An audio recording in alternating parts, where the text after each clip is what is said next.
Hello everyone. If you've received calls from unfamiliar numbers like 044, 073, or similar numbers, and they're unfamiliar to you, today I'll explain and show you what these numbers are and how to handle them. Let's take it one step at a time. If the code is 0.44, these are landline numbers. If the numbers are 0.73, it's clear that these are mobile operators. Yes, these seem like familiar numbers, but the important thing isn't the number calling, but who's actually calling. That is, who's trying to reach you. In most cases, it's simply a phone scam.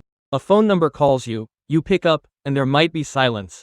Or the person might pretend to be a bank employee and tell you that someone is trying to withdraw money from your card.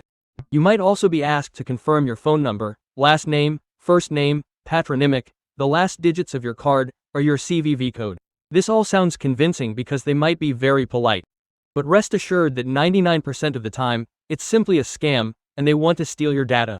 Well, obviously, to then withdraw money from your card. The scammer's main goal is to trick you into giving up your data and money. In most cases, you believe it's the bank calling and you give them access. You might also get calls from a supposed security service asking you to enter some information, confirm some text message, or they might try to make you panic, saying that your money is about to disappear and you need to do something urgently. By the way, I've also gotten calls from different numbers. I don't answer them either. There are a lot of such numbers. It's like spam calls. It seems to be detected as coming from a specific region, but it's generally advisable not to answer an unfamiliar number. So, the first thing is to never answer unknown calls, even if you know the operator. Second, if the number is suspicious, you'll need to search for it on Google or in a browser. So, what should you do? So, let's say you go to Google and enter the phone number that called you, and then write down who called. And just click search. It brings up a bunch of different sites, but I don't even have to go there.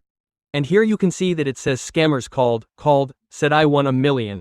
Called, offered some kind of service, scams. Basically, every site is different, reviews are all negative. So, first, at least double check this way. Then, second, you'll need to enable spam call filtering. So, when you go to the regular settings, there's AON and spam. Turn on these two sliders, and it will filter out periodic calls. Not all, but most will be filtered out. And fourth, and most importantly, of course, don't call back any of these numbers, because your conversation could be recorded. That is, you could call and say, hello, who is this? And someone could copy your voice and, using artificial intelligence, try to copy it and call, for example, your relatives. So, keep all this in mind and don't make mistakes, and be sure to give this useful content a like.